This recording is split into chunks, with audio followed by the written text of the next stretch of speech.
Every human figure is a little different, and every artist draws them in a different way.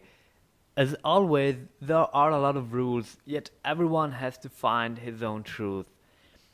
When I'm drawing something, a human for instance, my goal often is not to draw it as similar as possible to a real human, but just as similar as possible to the image that I have in my mind. Art is an interpretation of the reality that we see and of the one that we imagine. Pablo Picasso said, "At 12, I painted like Raffaello, but it took my entire life to learn how to paint like a child." Human anatomy is yet a tricky topic. Even considering that nothing is really wrong and no drawing is better or worse than another, drawing human is difficult and makes the artist at the beginning often feel dissatisfied, especially when he or she is drawing with a realistic style. This is because we can't or we allow ourselves not to reinvent the human body. The process of drawing a human or an object is the same, defining its form in the space. But let's take for example a water bottle. I can draw it in infinite ways, changing the proportions and properties of the different parts of the bottle no one will be bothered about, because every version might be real. Yet if I draw a human or a face, especially in a realistic way, if I don't want to reinvent the forms from scratch, I have to consider a lot of rules. The point is, if I don't know them, or if I know them wrong or limited, I will not express them in the drawing, but I might somehow recognize that there is something wrong, even if I'm not sure what. I always imagined it like dialogue inside my brain. One part is trying to tell me how to draw it, another part is trying to tell me that it is wrong. Because I see people every day and somehow I can relate to that, but not good enough to tell myself clearly how to do it better. My personal advice is to use references. Look at real people or photographs, because it is really important that an artist understands the forms of every single part and how they behave in relationship with the whole body. The trick is to get confident with our subjects. Do one step after another, don't hurry, focus on what you're observing.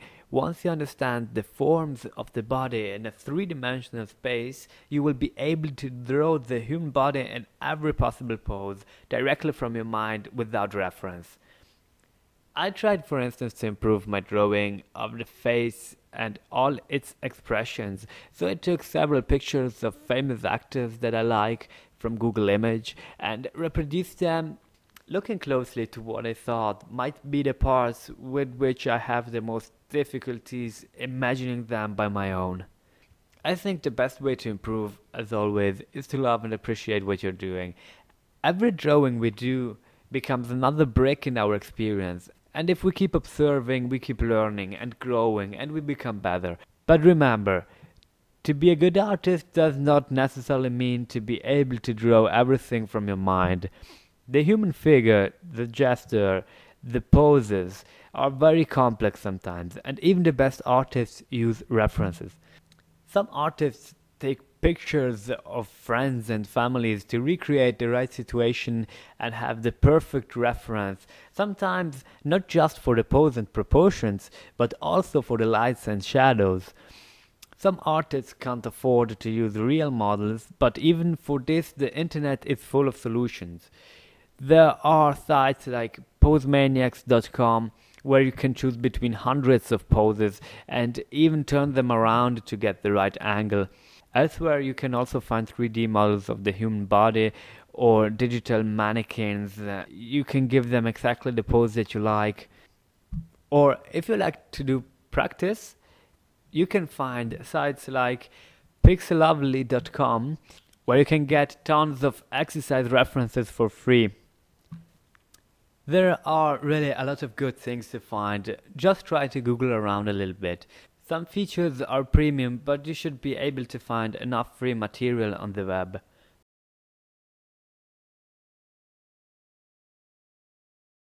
If you want to improve the proportions of the human figure, you need to observe and understand to get confident with the human body. At the beginning, artists usually look up to different rules that helps them to get there. I know a couple of those, but even in this case, every artist has his own rules and systems to define the reality that he wants to represent. A lot of artists start the human figure with a center line to define its curvature, inclination, etc., while some other artists start with a simplified skeleton or mannequin. What they try to achieve is to draw the gesture of the body in the first place, and then only after that drawing the contours and the details. Some art exercises consist in copying a human figure but exaggerating the forms, the curves, sometimes almost to the unnatural, in order to understand for sure the gesture that connects these forms. Even by copying from real life, it is different for our understanding if we copy the details or the forms first. The forms, the lines, the curves, the gesture are also important because they represent the body language. Even by drawing stickman, we can understand a lot of what is happening, what the subject is feeling, or what he is doing, what energy he is using, and there are no details. Some divide the human body in units, usually the head, to keep the proportions right. An average adult male body, for example, is between 7 and 8 heads tall, while the female body is usually around 7, maybe a little less. Following this rule, at 1 unit from the head we have the nipples, another unit down is the navel, the next unit is by the genitals or the beginning of the legs. This is approximately slightly below the middle point of the body. The length of the arm is determined by drawing the wrist articulation at the same height of the hips. The height of the head and the neck together is half the length of the arm.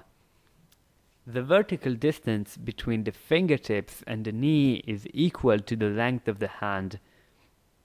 The width of the shoulders of the average male body is equal to 2 head units. The female body has usually narrower shoulders but wider hips than the male one. The foot length is approximately equal to the height of the head. The hands are around 3/4 of the head height.